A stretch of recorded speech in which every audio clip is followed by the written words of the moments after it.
안녕하세요. 저는 59년생 64세 아줌마입니다. 이제 나이를 만 나이로 정해졌으니 한 살 어려졌네요. 그래서 몸도 한 살 젊어진 기분이기도 합니다. 제가 여기 썰밤에 사연을 듣는 것이 하루 중 가장 흥미있는 시간인데요.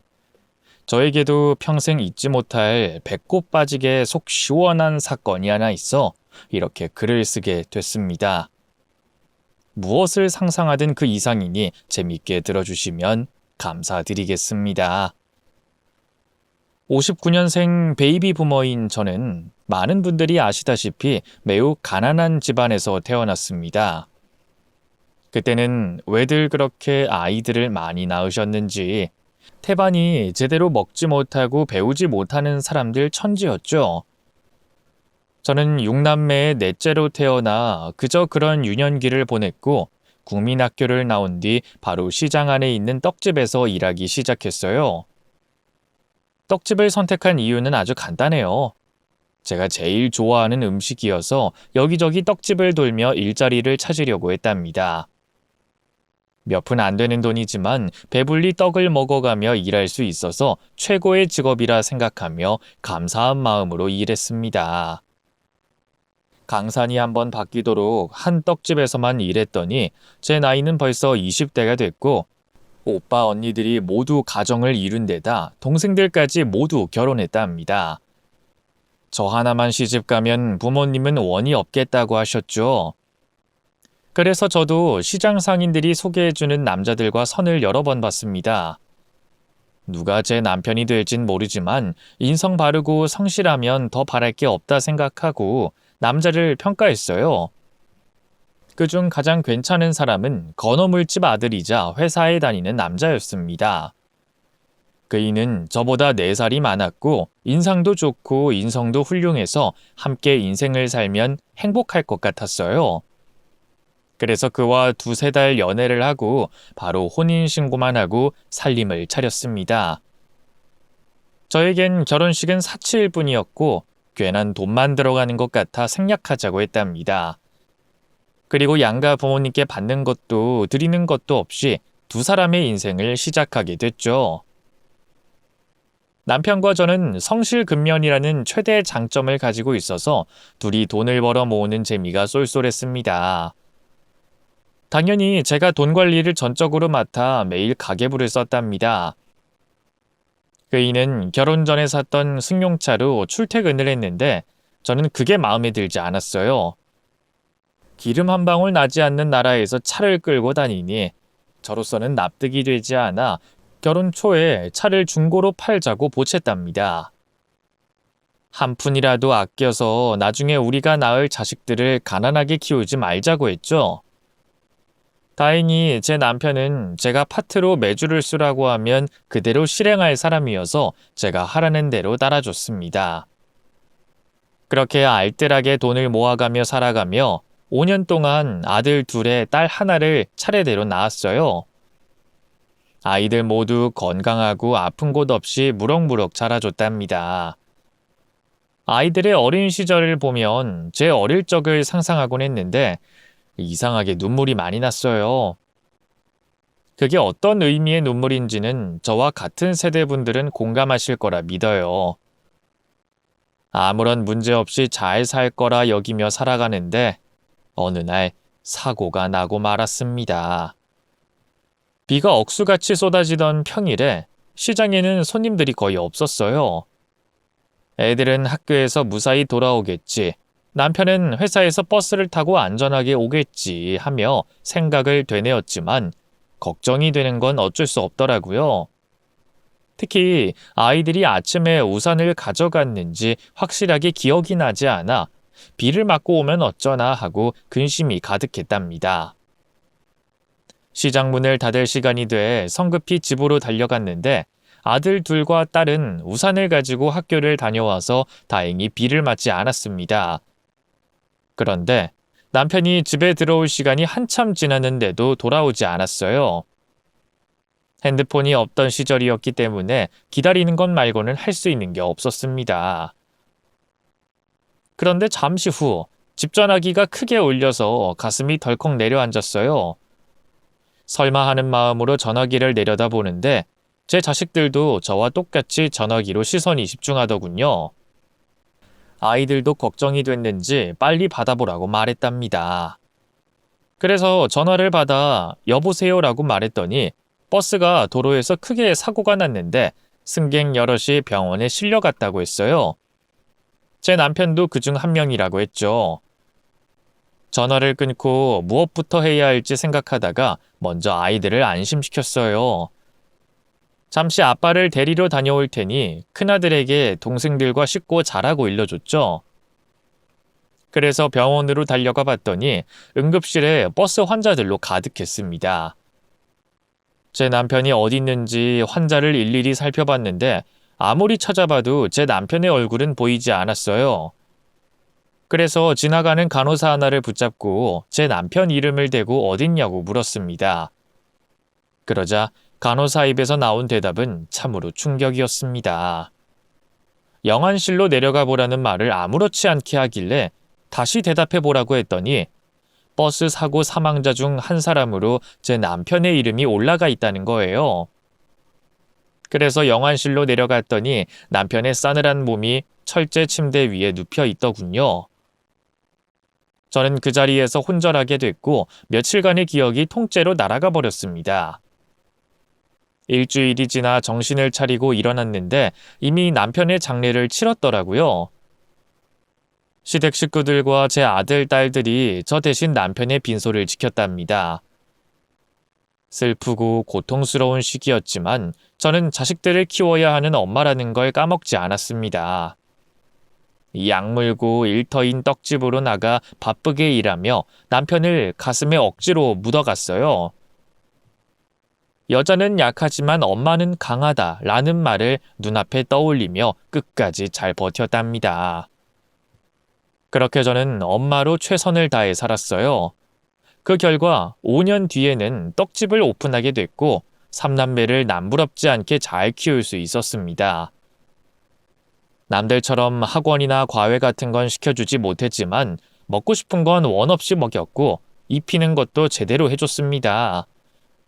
엄마의 사랑이 3남매에게 골고루 분포가 되도록 누구 하나 차별하지 않고 아주 건강하고 착하게 잘 키웠습니다. 제 아이들은 제 생각을 해서 그런 건진 모르겠지만 다들 대학 진학을 포기했어요.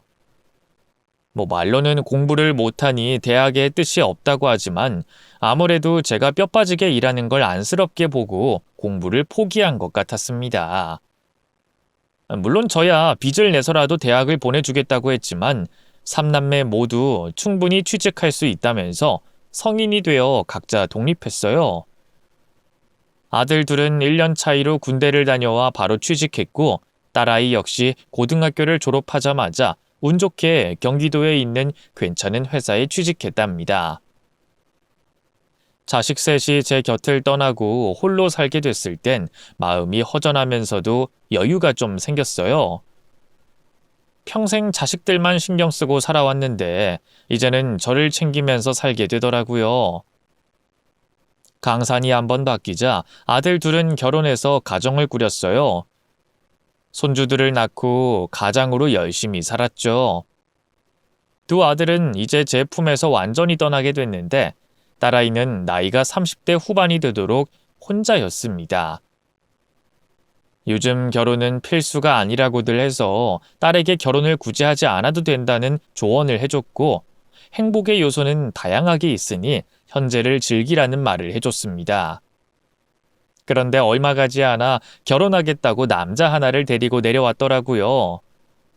이게 무슨 일인가 싶어 딸을 봤더니 임신한 상태라고 일러주더군요. 엄마, 나 임신했어. 그래서 결혼해야 할 것 같아. 임신? 아유, 그래, 알았다. 축하한다.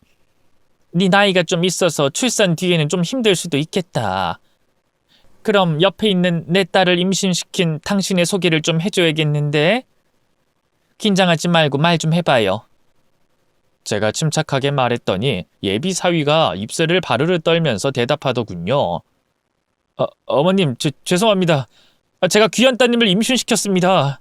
제가 끝까지 지키고 책임지겠습니다. 그래요. 듣던 중 아주 반가운 소리네. 책임 못 지겠다고 도망치겠다는 소리라면 어쩌나 걱정했는데 남자가 책임지겠다고 하니 내 마음이 놓여. 그럼 지금부터 반말해도 되지? 자네 하는 일은 뭔가? 네, 어머님. 저는 화학회사에서 연구원으로 재직 중입니다. 서울대 박사 수료하고 줄곧 한 회사에서 몸담고 있습니다. 뭐라고? 서울대 박사? 세상에. 아니, 박사님이 내 사위가 된다고? 진수가, 이게 어떻게 된 일이냐? 어쩌다 두 사람이 인연이 된 거야?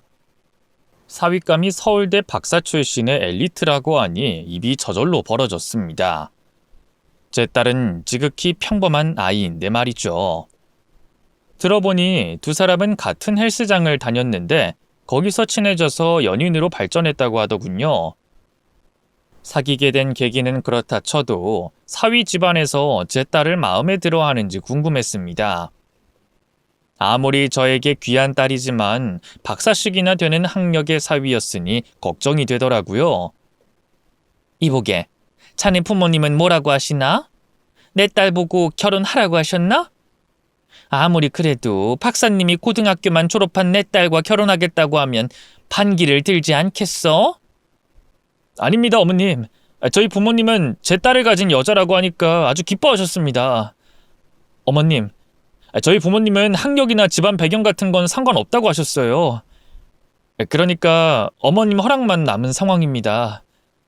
진숙이는 제가 끝까지 책임지겠습니다. 그리고 사랑으로 보듬어주며 살겠습니다. 남자답구만. 좋아. 자네 부모님이 결혼 허락하셨다니 내가 반대할 이유가 있겠나? 그럼 이제부터 박서방이라고 불러도 되지? 박서방, 내 딸 데려가는 조건으로 나와 약속 하나 하지. 절대 내 딸 울리지 않겠다고 말이야. 그러자 사위는 100번 1000번 알겠다며 절대로 제 딸 진숙이를 울리지 않는 건 물론이고 평생 소중한 존재로 여기며 살겠다고 약속했습니다. 이에 저는 고개를 끄덕이며 두 사람의 결혼을 허락했습니다. 그렇게 제가 낳은 3남매 자식들이 모두 가정을 꾸리게 됐네요. 시골의 시장에서 떡집을 운영하며 하루하루 열심히 살았고 휴식도 제대로 하며 몸을 챙겨가며 지냈어요. 영양제와 몸에 좋은 음식을 찾아 먹기도 하면서 말이죠. 이듬해 딸아이가 손녀를 출산했다는 연락을 해줬는데 아무래도 육아를 할 줄 모르니 저에게 도와줄 수 있냐고 묻더군요. 저는 제 떡집이 있기 때문에 조금 생각할 시간을 달라고 했어요. 누구에게 잠시 맡겨놓고 올라갈지 아니면 그냥 딸에게 알아서 키우라고 해야 할지 고민을 하게 됐죠. 그런데 대한민국 엄마들은 딸의 부탁을 거절하는 사람이 거의 없을 겁니다. 저는 딸이 있는 경기도로 올라가기로 결정하게 됐고 잠시 가게를 봐줄 사람을 기다렸답니다. 다행히 제가 직원으로 일했던 떡집 남자 사장님이 기꺼이 제 가게를 봐주겠다고 하더군요. 저는 감사 인사를 하고 인수인계를 간단히 하고 짐을 싸서 경기도의 한 도시로 올라갔답니다. 오랜만에 만난 딸은 알아보기 힘들 정도로 살이 쪄 있었습니다. 살이 쉽게 빠지지 않는 데다 모유를 주려면 잘 먹어야 하기 때문에 지금의 모습이 정상이긴 했죠. 진수가 오랜만이다. 몸은 괜찮은 거야? 보다시피 뚱땡이가 됐지. 엄마도 나 낳았을 때 몸이 이랬어? 응, 그렇지. 원래 엄마가 되어가는 과정은 예쁘지 않은 모습도 포함되어 있는 거야. 하지만 겉으로만 그렇게 보이는 거고 마음은 훨씬 뽀얗게 예뻐졌을 거야. 우리 엄마 말씀 참 예쁘게 하시네. 우리 시댁 식구들이랑 남편은 그렇게 말하지 않는데 말이야. 뭐? 박서방이 너 살찐 걸로 뭐라고 하니? 아니야. 그냥 장난으로 놀리는 정도야. 엄마, 짐가방 이리 줘. 내가 풀어줄게. 그렇게 엄마가 된 딸의 집에서 보름 정도 지내기로 하고 짐을 풀었답니다. 그날 저녁 퇴근한 사위가 들어왔는데 처음 저에게 인사 왔을 때와는 확연히 다른 얼굴이었어요. 순하고 사람 좋은 인상은 온데간데 없었고 짜증이 가득한 얼굴이었습니다. 장모님 오셨어요? 여긴 무슨 일로? 뭐야, 자네 내가 오는 거 모르고 있었나? 진숙이한테 이야기 못 들었어? 네, 아무것도 못 들었는데요. 딸에게 물어보니 미리 말하지 못했답니다. 분위기를 보아하니 딸 부부가 대화를 잘 하지 않는 건 물론이고 사이가 벌어진 것 같았습니다. 이윽고 사위가 딸을 방으로 잠시 들어오라고 하더군요. 여보, 잠깐 이야기 좀 하자. 장모님, 잠시 바람 좀 쐬고 들어오시죠? 5분이면 됩니다. 그래, 알겠네. 나 때문에 싸우는 건 아니지? 박서방, 그 며칠만 도와주고 갈 테니까 좋게 대화하길 바라네. 그럼요, 당연하죠. 저는 싸우려고 부르는 게 아니라 잠깐 상의할 게 있어서 그런 겁니다. 사위와 딸이 방으로 들어가자 저는 나가는 척 현관문을 열고 닫고 조용히 대화 소리에 귀를 기울였습니다. 그런데 사위의 언행은 충격 그 자체였습니다. 야, 이 무식한 년아. 네 멋대로 내 집에 네 엄마를 왜 불러? 뭐? 여기서 며칠 지내겠다고? 나 혼자 육아하는 게 힘들어서 잠깐 도와달라고 부른 거야. 그리고 말 조심해.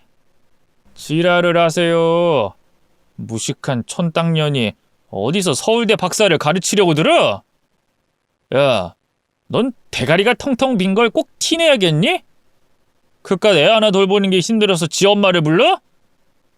당신은 어차피 집에서 잠만 자고 나가잖아. 엄마 신경 쓸 필요 없는데 왜 이렇게 날린 거야? 그리고 내가 무슨 말 전하려고 하면 당신이 들어준 적 있어? 맨날 입 닥치고 꺼지라고만 했잖아. 아우씨, 이걸 그냥 확. 무식한 것이 살까지 뒤룩뒤룩 찐 꼴 보니 개 패듯이 패줬으면 시원하겠네. 넌 네 애미만 없었으면 뒤지게 맞았을 거야. 엄마 밖에 나갔으니까 쳐봐. 때려보라고. 됐다. 무식한 년한테 내가 뭘 바라겠냐? 그래, 네 애미랑 딸내미 육아해라. 근데 빠른 시일 내로 내보내. 내 집에 쉰내 나는 노친내가 사는 꼴 죽어도 못 보니까. 나쁜 자식. 말 그따위로밖에 못하니? 너 엄마만 내려가면 가만 안 둬. 이혼 소송에서 끝내고 말 거라고. 아이고, 듣던 중 반가운 소리네. 나도 너처럼 무식한 년이랑 계속 사느니 이혼하는 게 낫겠다. 그리고 네 애도 네가 데려가라. 무식한 핏줄이 섞인 애를 키우는 건 몸서리치게 소름 끼치니까. 개자식. 나중에 두고 봐. 사위는 제 딸아이에게 함부로 대하는 건 기본에다 손녀딸까지 욕하는 파렴치한이었습니다. 서울대 박사 출신이라고 해서 똑똑하고 지혜로운 줄 알았는데 완전히 개차반이었죠. 하지만 저는 이성적으로 판단하고 무조건 두 사람을 이혼하게 두는 건 아닌 것 같다는 생각이 들었답니다. 그래도 두 사람에게 달라질 기회를 주면 잘 살 수 있을 거라는 신락 같은 희망을 품었어요. 이윽고 방에서 말싸움을 하고 나온 딸과 사위는 저를 보고 며칠 머물다가 내려가는 걸로 약속했습니다. 박서방, 나 오래 있지 않을 거야. 보름만 있다가 내려갈게. 애기 키우는 거 봐주고 가르치고 할 테니까 자네는 아무런 신경도 쓰지 말게나. 그럼 내가 저녁 차릴 테니 잠시만 기다리게. 됐습니다, 장모님. 제가 지금 많이 피곤하거든요. 집사람이랑 애기 봐주시면 될 것 같아요. 전 들어가서 씻고 좀 눕겠습니다. 박서방, 아무리 그래도 저녁은 먹어야지. 제가 요즘 통 입맛이 없어서요. 그럼 장모님 실례하겠습니다. 그렇게 냉랭한 태도를 보이더니 안방에 들어가 문을 쾅 닫아버리더군요. 딸에게 사위가 언제부터 왜 저렇게 행동하느냐고 물었더니 결혼 후부터 쭉 저런 태도로 굴었답니다. 이유는 박사 출신인 자기가 처가를 잘못 만나서 출세하기 글렀다며 짜증을 내고 있답니다. 딸아이가 임신만 하지 않았더라면 부잣집 딸 만나서 결혼했을 거라며 푸념을 늘어놨다네요.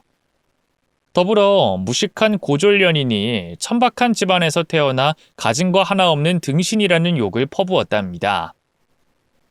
그 말을 듣자 사위가 괘씸하게 느껴지면서도 아무것도 가진 게 없는 제가 한심하게 느껴지기도 했어요. 딸뿐만 아니라 아들 둘에게도 금전적으로 큰 도움이 돼주지 못한 게 한이었죠. 그래도 어쩌겠어요. 하루아침에 벼락부자가 되지 않는 이상 달라지는 게 없었으니 미안한 마음은 접어두고 올라온 김에 사위와 좀 더 친해지고 딸에게 잘할 수 있도록 노력과 조언을 아끼지 않을 생각이었습니다. 그래서 딸 집에 있는 동안 제가 할 수 있는 맛있고 건강에 좋은 음식을 실컷 만들어 사위에게 줬고 억지로 크게 웃어가며 분위기를 살리려고 했어요. 박서방 자네 아빠가 돼서 그런지 어깨가 무거워 보이네. 몸보신하고 열심히 일하게나. 네, 장모님. 제가 가장이 됐으니 일을 죽어라 해야겠죠. 제 동료 박사들은 처가에서 사업장 차려주거나 대기업 임원으로 꽂아준다고 하던데 아무것도 받지 못하는 저는 죽어라 일만 하겠습니다. 장모님 덕분에 제 고생길이 아주 훤히 열렸네요. 박서방, 자네 말투가 그게 뭐야? 내가 가진 게 없어서 백은 돼주지 못하지만 이렇게 매번 맛있는 음식은 해줄 수 있다고. 그리고 박서방 자네에게 백이라는 게 필요하나? 능력 있는 인재니까 앞으로 승승장구할 거야. 저는 꼭 참아가며 사위의 마음을 풀어주려고 노력했는데 계속해서 짜증나는 어투로 받아치더군요. 됐습니다. 전 이런 음식 별로 좋아하지도 않아요. 그리고 장모님, 이렇게 짜게 먹으면 건강에 안 좋은 거 모르세요? 뭘 알고 음식을 차린 거예요? 됐습니다. 제가 뭘 기대하겠습니까? 자네 진짜 너무 아닌구만. 내가 손녀 돌보면서 자네 집에서 열심히 일 돕고 있는데 그렇게밖에 말 못하나? 장모님, 저 피곤합니다. 입씨름하고 싶지 않으니까 먼저 들어가 볼게요. 그럼 제 딸 좀 잘 돌봐주세요. 수고비는 챙겨드리겠습니다. 사위는 끝까지 버릇없이 말하며 짜증을 내더라고요. 서울대 박사 출신이 저같이 가진 거 없는 처가를 뒀으니 불만이다 이거였죠. 게다가 딸 부부는 손녀가 태어나고 나서는 각방을 쓰고 있었어요. 제가 사위를 붙잡고 아무리 불만이 많고 권태기가 왔더라도 부부가 각방을 쓰면 안 된다고 일러줬지만 자기는 혼자 자는 게 편하다고 말을 끊어버리곤 안방 침대를 혼자 차지했답니다. 보면 볼수록 진상의 밉상이었죠. 사위는 집에만 오면 계속 퉁명스럽게 말하는 것 같아 사위와 진지하게 대화를 해보고 싶었어요. 사위 회사 앞으로 가서 같이 점심을 먹자고 연락했답니다. 사위는 왜 찾아왔냐며 궁시렁거리면서 회사 앞에 있는 저를 데리고 파스타 집으로 데려갔어요. 장모님, 이렇게 막무가내로 찾아오시면 곤란합니다. 할 말 있으면 집에서 해도 되잖아요. 아니, 나는 자네랑 깊은 대화를 나누고 싶었어. 집에서는 자네가 피곤하다고 자꾸 피하기만 하잖아. 깊은 대화요? 참, 별걸 다 바라시네요. 알겠어요. 일단 주문부터 하시죠. 사위가 테이블에 놓여진 메뉴판을 저에게 펼쳐줬습니다. 그런데 메뉴판에는 한글이 하나도 없고 온통 영어뿐이었습니다. 국민학교만 나온 제가 알아볼 수 있는 영어는 하나도 없었어요. 제가 메뉴판을 빤히 봤더니 사위가 키득거리면서 웃더군요. 설마 영어를 하나도 못 읽으세요? 진짜 가관이시네. 이리 줘요. 내가 주문해 줄 테니까. 내가 못 배워서 영어는 하나도 모르네. 그래도 인생 사는 데는 지장 없다고. 장모님, 방금 지장 있는 거 확인했잖아요. 식당에 와서 주문 하나 못하는데 뭐가 그리 자랑스럽습니까?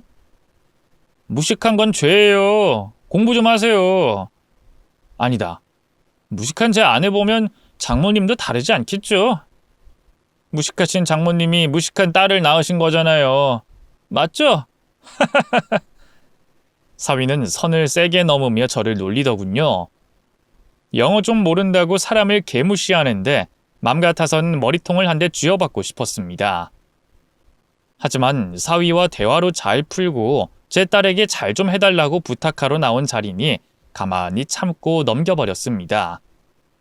그런데 사위가 턱을 괴고 저를 빤히 보며 말하더군요. 진짜 장모님, 이런 말하기 싫은데 진짜 후회됩니다. 장모님 딸 임신시키기 전으로 돌아갈 수 있다면 제 영혼을 팔아버릴 수도 있다고요. 제 인생이 송두리째 발목 잡혀서 불쌍해 죽겠다고요. 박서방, 진짜 해도 해도 너무하는구만. 지금 내 딸과 결혼한 걸 크게 후회한다는 거지? 이혼하고 싶은 마음인가? 어라? 느끼셨군요. 맞습니다, 장모님. 저 이혼하고 싶어요. 잘난 처가 만나서 제대로 성공해서 떵떵거리면서 살고 싶다고요. 저는 그 순간 제대로 결심을 했습니다. 이혼은 시키되 계산은 확실히 하고 끝장내주기로 결심했죠. 자네 백이 없어서 화가 난다 이거지? 좋아. 그럼 내가 자네한테 든든한 백이 돼주지. 이혼 소리가 쏙 들어가게 해주겠다고. 장모님이요? 무식해서 아는 거 하나 없는 분이 뭘 어떻게 해주겠다는 거예요? 뭐 어디 대기업 총수라도 알고 있어요? 가만 기다려봐. 내가 친구 하나 불러서 자네 출세에 대해 이야기해보잔 말이야. 사위는 껄껄 웃으며 쓸데없는 짓 하지 말라고 했지만 저는 사위의 코를 납작하게 해주고 태도를 180도 바뀌도록 해주려고 친구에게 전화를 걸었습니다. 마침 경기도에서 살고 있고 시간 여유가 많아 제 부탁에 한달음에 달려왔답니다. 그리고 친구가 파스타 가게로 들어오자 제가 소개도 하기 전에 사위놈이 벌떡 일어나 제 친구에게 인사를 하더군요. 아니 이분은 오뚜기 회장님? 함 회장님 맞으시죠? 만나서 반가워요. 내 친구 이종말 사위라고. 네 회장님, 만나 뵙게 돼서 영광입니다. 제가 부른 친구의 얼굴을 본 사위는 면상이 노랗게 질리더니 각 잡은 자세로 앉았습니다. 저는 친구의 등을 한 대 때리며 말했어요. 이 자식 오랜만이다. 우리 작년 동창회 때 보고 처음이지? 정말아, 이 자식이 뭐냐? 내가 이래봬도 기업 총수다. 오뚜기 회장이란 말이야. 남들한테는 회장님 소리를 들어도 나한테는 그냥 어릴 적 콧질질이라고. 야 임마, 내가 부탁 좀 하려고 불렀다. 내 사위가 출세가 하고 싶다고 난리다. 나더러 무식한 장모가 뭘 해줄 수 있겠냐고 막말까지 했다니까. 그래서 내가 비장의 카드인 널 불렀다. 함 회장, 내 사위랑 대화 좀 나눠줘라. 그리고 좋은 자리 있으면 네가 신경 좀 써줘. 친구 좋다는 게 뭐냐? 뭐 어려운 부탁은 아니지. 알았어. 일단 사위한테 말 놓아도 되려나? 이봐요. 이름이 뭡니까? 그러자 사위는 벌떡 일어나 주머니에서 명함을 꺼내며 90도로 다시 인사하더군요. 안녕하십니까 회장님. 저는 LK케미컬 연구원 박학사라고 합니다. 이름이 어렵네. 그냥 편하게 박사라고 부르지. 어이 박사. 자네 내 친구를 무시했다며? 이 메뉴판에 영어 좀 못 읽었다고 말이야. 어른한테 그러면 쓰나? 나는 직원 채용할 때 인성을 아주 많이 중요시하네. 어서 내 친구 종마리한테 사과하게. 장모님, 죽을 죄를 지었습니다. 이 못난 사위가 막말한 걸 용서해 주십시오. 죄송합니다. 저는 친구와 사위를 번갈아가며 미소를 지었습니다. 백을 하나 불렀더니 이렇게 태도가 달라진 게 기가 차기도 했고 재밌어서 상황을 즐기기로 했습니다. 박서방, 진짜로 잘못했나? 그럼 여기서 노래 한 곡 뽑아봐. 손님들도 없으니까 트로트 한 곡 뽑아보라고. 네? 장모님, 지금 여기서요? 왜? 싫으나? 무식한 나는 때와 장소를 못 가리네. 그러니까 자네가 무식한 나에게 맞춰줘야 하는 거 아닌가? 네, 알겠습니다, 장모님. 그럼 바로 시작하겠습니다. 사위놈은 그 자리에서 큰 소리로 트로트 한 곡을 부르더군요. 저는 깔깔거리며 기업 회장 친구의 어깨를 때려가며 실컷 웃었습니다. 그리고 본론으로 넘어가 제 친구가 말했습니다. 어이 박사, 자네 지금 있는 회사에서 연구원으로 재직 중이지? 이 정도면 먹고 살만 할 텐데 더 올라가고 싶은 건가? 회장님, 남자가 야망을 품는 건 당연한 거 아닙니까? 서울대 박사 출신으로서 최고 정상까지 올라가 보고 싶습니다. 오, 그래? 아이, 그럼 연구원장이자 회사 임원으로 추천을 해볼까? 내 자식들은 회사를 물려받기 싫다고 해서 다른 인재를 내 후계자로 앉힐 생각인데, 아이, 자네도 그 후보로 올려볼까 해. 내 친구 종마리가 부탁했으니 끝까지 밀어줄까 해. 네? 연구원장의 임원 그리고 후계자까지요? 회장님, 진심으로 감사합니다. 아이, 좋아할 거 없어. 지금 당장 자네를 꽂아줄 수는 없어. 우리 회사에 서울대 박사는 널렸으니까. 자네는 1년 뒤에 데리고 와주지. 인사 조정하는 시기에 맞춰서 연구원장 겸 임원으로 꽂아주겠다고. 1년 정도는 기다릴 수 있지? 그럼요, 회장님. 1년 금방 가지 않습니까? 그럼 그날이 올 때까지 기다리고 있겠습니다. 하하, 이 사람 씩씩하고 예의가 바르네. 그럼 내 친구 종마리한테 좀 잘해주게나. 행여나 종마리 입에서 자네 욕이 나오는 순간 내가 말한 건 모두 취소야. 내 말 알아듣겠나? 그러자 사위는 무릎까지 꿇어가며 제 친구와 저에게 평생 충성과 헌신하겠다고 약속하더군요. 그렇게 사위의 코를 납작하게 눌러주고 집으로 돌아왔습니다. 저는 딸에게 오늘 있었던 일을 알려주고 앞으로는 제대로 갑이 돼보라고 했어요. 그동안 사위가 서운하게 한 것들 모두 돌려주라고 말이죠. 그날 이후로 사위는 180도 달라졌습니다. 회사에서 일이 끝나면 쏜살같이 달려와 육아를 대신해 주더군요. 물론 제가 시켜서 했답니다. 박서방, 오늘도 자네가 우리 손녀를 데리고 자게. 하도 많이 울어서 나랑 친숙이가 피곤하다고. 괜찮지? 네네. 당연히 제가 데리고 자야죠.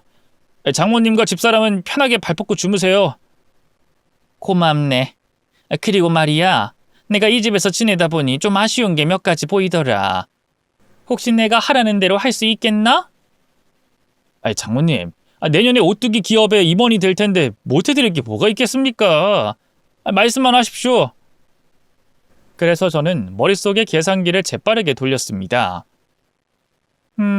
일단 자네 통장 관리는 내 딸이 맡아서 하게 해주게. 그리고 나랑 진숙이한테 카드도 한 장씩 주고 말이야. 네? 통장 관리랑 카드까지요? 근데 장모님, 댁으로 안 내려가세요? 여기서 좀 살려고. 왜? 싫은가? 한 1년 정도만 살면 괜찮지 않을까? 자네한테 밥도 해주고 내 딸 편하게 육아도 도와주면 여러 사람이 이롭지 않을까 싶네. 물론 자네가 싫다면 오늘이라도 짐 싸서 나가겠네. 아닙니다, 장모님. 내 집이다 생각하시고 편하게 지내세요. 그래, 고맙네. 그럼 오늘부터 안방은 나랑 진숙이가 쓸 테니 자네가 작업방 가서 내 손녀랑 같이 자겠나? 괜찮지? 서위는 제 친구를 만난 뒤부터 제 모든 말을 다 들어줬습니다. 그래서 저희 모녀는 아주 신바람나게 호강하면서 일상을 지냈어요. 시골에 있는 제 떡집은 부탁한 사장님이 계속 봐주시기로 해서 걸릴 게 하나도 없었습니다. 어쨌든 저와 딸아이는 사위에게 제대로 갑질을 했습니다. 주말에는 사위에게 집안일을 모두 시켰고 평일에도 알아서 밥을 차려 먹고 출근하게 만들었답니다. 그래도 저녁은 제 손으로 차려줬어요. 사위는 제가 부탁하거나 시키는 건 모두 다 들어줘서 어느새 신혼집 아파트 명의가 제 딸의 이름으로 됐고 딸에게 외제차도 한 대 뽑아줬답니다. 그렇게 시간이 1년이 흐르자 사위가 참아왔던 말을 꺼내더군요. 저는 잊고 있었는데 바로 기업 총수 친구에 대한 이야기였습니다. 장모님, 작년에 뵀던 함 회장님 말입니다. 약속한 1년이 지났는데 연락 없으신가요? 아, 맞다. 생각해보니 그 친구랑 자네가 만났었지? 근데 왜? 그 친구 연락을 왜 기다리고 있나? 에이, 장모님, 잘 아시면서 왜 그러세요? 그때 함 회장님이 저한테 임원 자리 주시겠다고 하신 거 들으셨잖아요. 장모님, 이제 시기가 된 것 같으니까 자리 한번 마련해 주세요. 함 회장님을 뵙게 해주십시오. 아, 그 친구를 또 만나고 싶다고? 그건 뭐 별로 어려운 일은 아니야. 백수라서 부르면 언제든 나오거든. 백수라뇨? 저는 더 이상 거짓말을 할 필요가 없겠다 싶었습니다. 그동안 사위를 제대로 부려먹고 우려먹었으니까요. 사실은 제 기업 총수 함 회장은 매우 평범한 사람입니다. 생긴 게 오뚜기 함 회장이랑 아주 많이 닮아서 별명이 함 회장인 거였죠. 그래서 사위가 처음 제 친구를 봤을 때 기업 총수로 착각까지 하지 않았겠습니까? 여하튼 저는 솔직하게 털어놨습니다.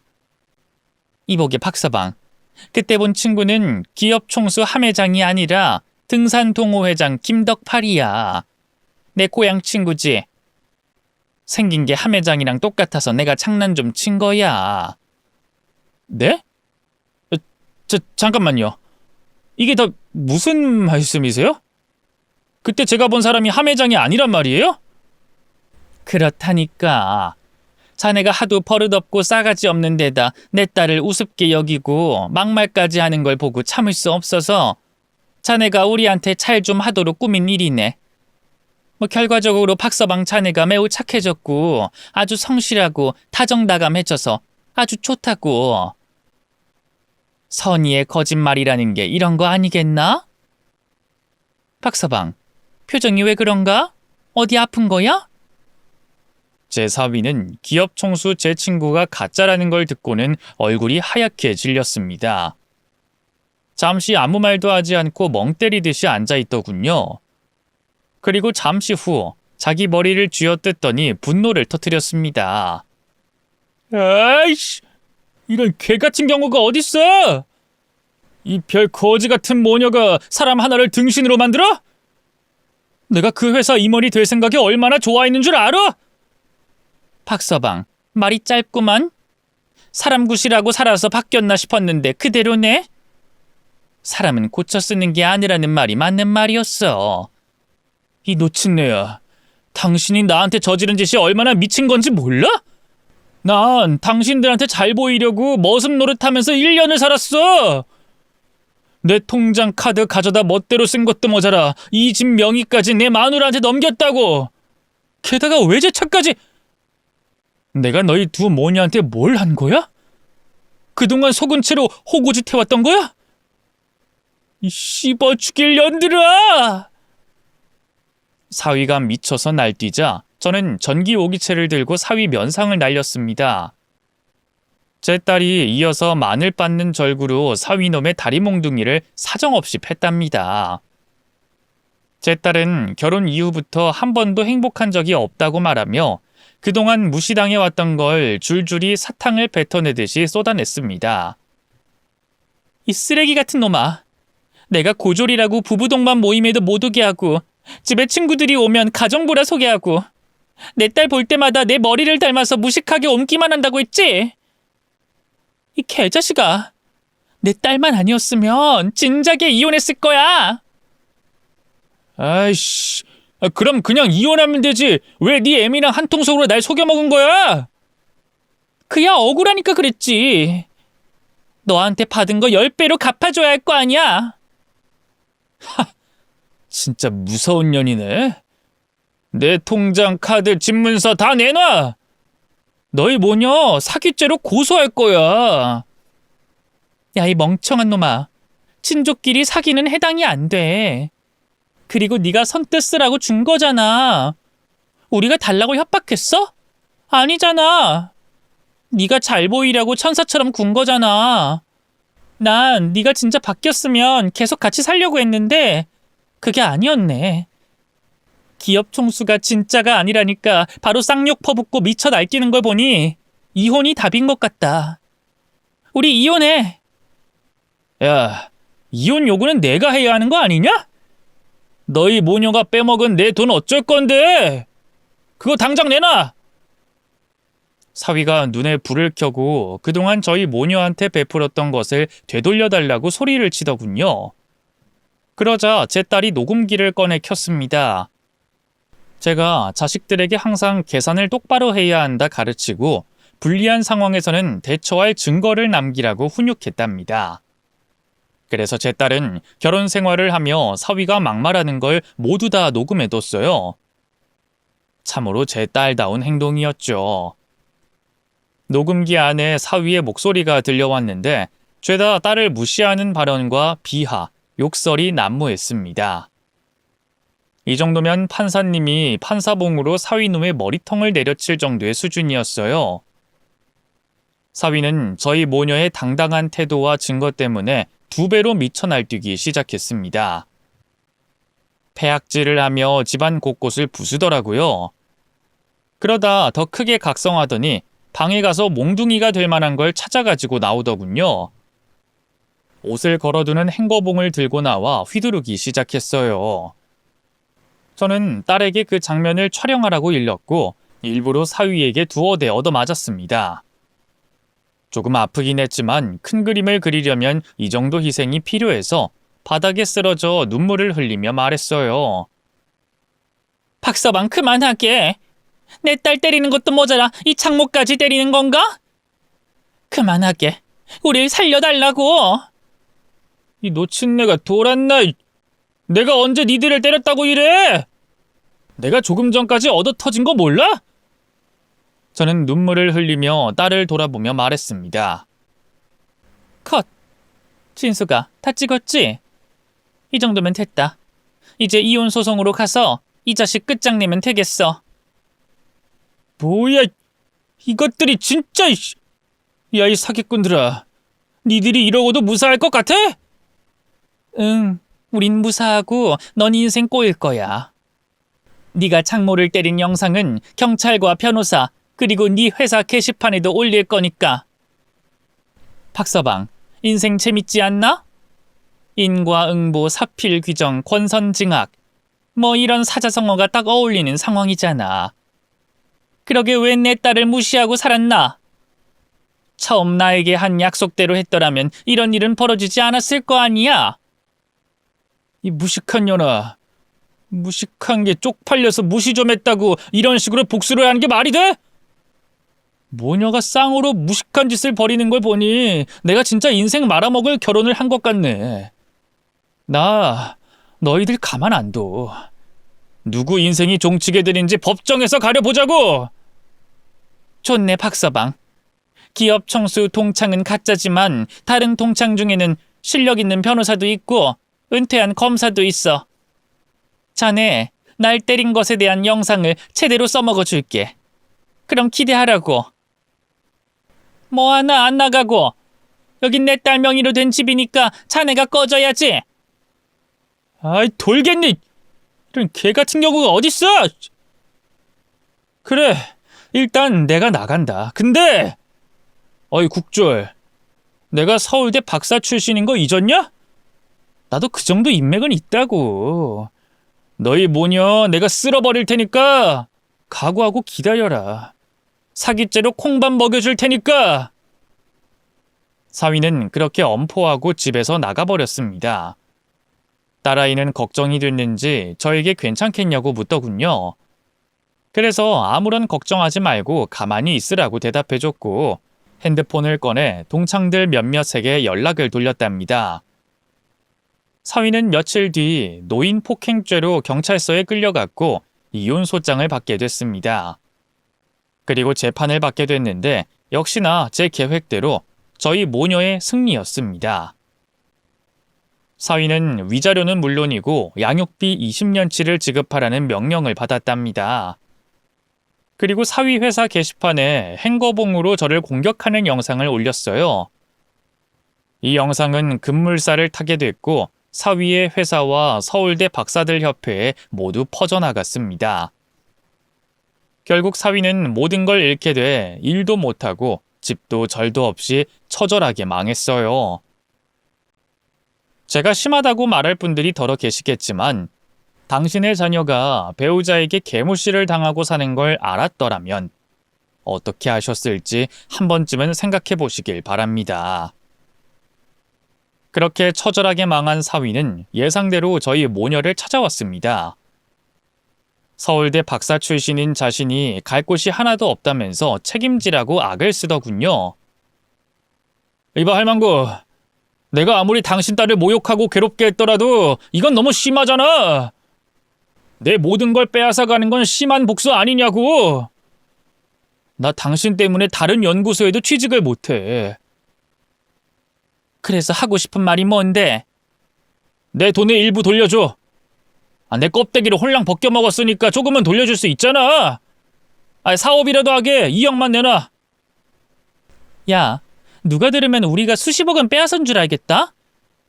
넌 말만 서울대 박사지 가진 건 개뿔 없었잖아. 우리가 뜯어먹은 게 총 4억인데 절반이나 달라고? 말도 안 되는 소리 말고 꺼져. 이렇게 나오시겠다? 그래, 좋다. 오늘 내 제삿날이자 할망구 니년 딸의 제삿날이다. 오늘 다 같이 되져버리자고. 사위는 저를 향해 주먹을 휘둘렀습니다. 하지만 잽싸게 피한 다음 그놈의 낭심을 걷어차 버렸습니다. 끄헉 소리를 내며 주저앉자 사정없이 따귀를 갈겼습니다. 사위놈은 그날 돼지게 얻어터지고 길바닥에 드러눕고 말았어요. 저희 모녀는 쯧쯧 혀를 차며 집 안으로 들어갔죠. 이후 사위는 재취업이 되지 않아 눈을 낮춰서 일자리를 구했다고 하더군요. 택배기사로 취직했답니다. 서울대 박사 출신 택배기사는 아마 사위놈 하나뿐일 겁니다. 택배 일을 비하하는 건 절대 아니고 그렇게 죽어라 돈을 퍼붓고 공부한 결과가 택배 일이니 암담할 겁니다. 여하튼 이렇게 사위를 개박살 내는데 성공하고 저와 딸은 어떻게 살지 의논을 나눴습니다. 진수가, 이제 어떡할래? 계속 도시에서 살 거니? 엄마는 그만 시골 내려가서 떡집 운영해야 해. 내 보금자리는 그곳이니까. 엄마, 나도 엄마 따라갈래. 나랑 내 딸도 시골로 가서 살래. 엄마랑 같이 장사하면서 살고 싶어. 그래, 안 될 이유가 있겠니? 엄마랑 같이 살자. 우리 손녀딸이랑 셋이 말이야. 그래서 딸아이는 사위와 살던 집을 팔고 혼수도 모두 중고로 팔아버리고 정리했답니다. 지금은 딸과 손녀가 한 집에서 살며 떡집을 하고 있는데요. 딸아이는 손녀를 안고 떡집으로 와서 장사를 배우고 있답니다. 어여쁜 손녀 덕분에 장사가 더 잘 되고 있는 요즘이랍니다. 지금까지 제 딸 자식 이야기를 주저리 적어봤네요. 결혼에 실패한 사람들에게 위로가 되고 많은 사람들이 통쾌한 미소를 지으면 좋겠네요. 오늘도 저는 장사를 하며 썰밤을 틀어놓습니다. 부디 제 사연을 직접 들었으면 좋겠네요. 그럼 여기서 줄이겠습니다. 감사합니다.